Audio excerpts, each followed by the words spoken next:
রেলকে বেসরকারি হতে দেওয়া যাবে না, পাশাপাশি বহিরাগতরা এসে টাকা বিলোচ্ছে, কিন্তু তৃণমূলকে কেনা যাবে না, এমনটাই মেদিনীপুরের জনসভা থেকে বললেন মুখ্যমন্ত্রী মমতা বন্দ্যোপাধ্যায়। তিনি আর কি বললেন শুনবো।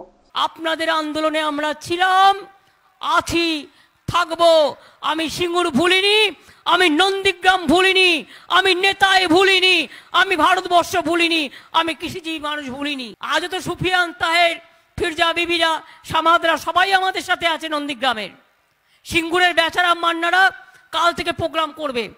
কালকে আমাদের সারা ভারত, সারা বাংলায় সব ব্লকে ব্লকে ধর্ণা চলবে এবং কালকে সারা ভারতবর্ষ জুড়ে যে আন্দোলনের ডাক দেওয়া হয়েছে সেই আন্দোলনকে আমরা সম্পূর্ণভাবে সমর্থন জানাচ্ছি। আমাদের all India Trinamool Congress party, আমরা গভর্নমেন্টের থেকে কখনো 2011 থেকে কোনো বন্ধকে সমর্থন কোনোদিনও জানাইনি, কারণ এটা আমাদের পলিসি।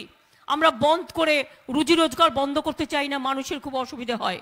বাট আমি তৃণমূল কংগ্রেস দলের পক্ষ থেকে বলছি, আমি ভারতবর্ষের কৃষকদের এই আন্দোলনকে কালকের আমরা সমর্থন জানাচ্ছি।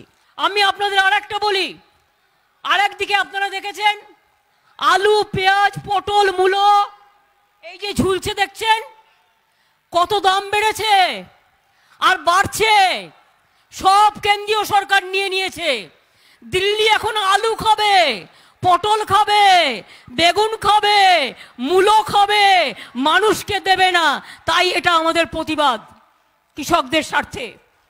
মনে রাখবেন, আগে আলু ঠিক করত রাজ্য সরকার।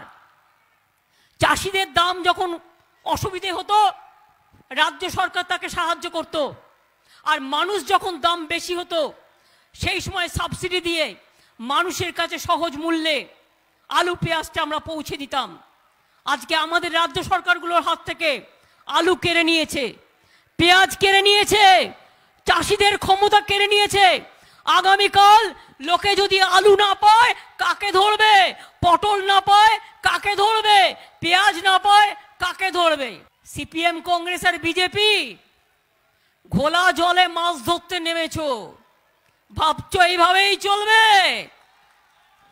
শুধু গালাগালি দিয়ে বেড়াচ্ছ, অনেক টাকা টাকা ছড়াচ্ছ, দাঙ্গা লাগাচ্ছ, মিথ্যে কথা বলছো, কুৎসা করছো, চক্রান্ত করছো, অপপ্রচার করছো, সরকার ভাঙছো, দল ভাঙছো, ঘর ভাঙছো, মানুষের ভালোবাসা ভাঙছো। জেনে রেখে দাও, ভারতবর্ষের মাটি থেকে উৎখাত হবার সময় তোমাদের চলে এসেছে। আগে নিজেদের বাঁচাও। আমরা রেলের শ্রমিকদের পাশে আছি। মনে রাখবেন, আমরা ভারতীয় রেলকে প্রাইভেটাইজ করতে দেব না। এই আন্দোলনও আপনাদের স্লোগানে থাকবে। দ্বিতীয়ত, প্রতিরক্ষা। দেশকে রক্ষা করতে হয় বন্দুক নিয়ে। আমাদের সেনাবাহিনী জওয়ানরা লড়াই করে।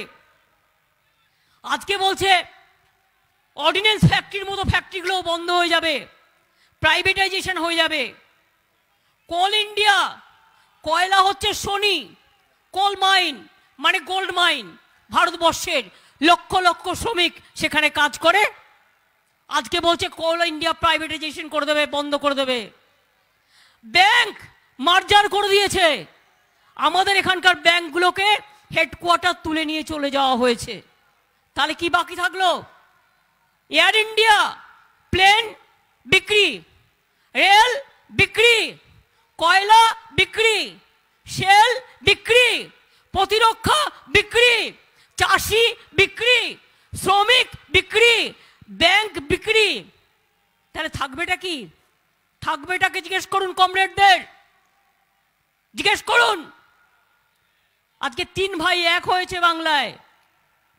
আমি বামপন্থীদের মধ্যেও অনেক বামপন্থী মানুষ আছেন যারা এই বিজেপিকে সমর্থন করেন না। আমি তাদের স্যালুট জানাই, সালাম জানাই।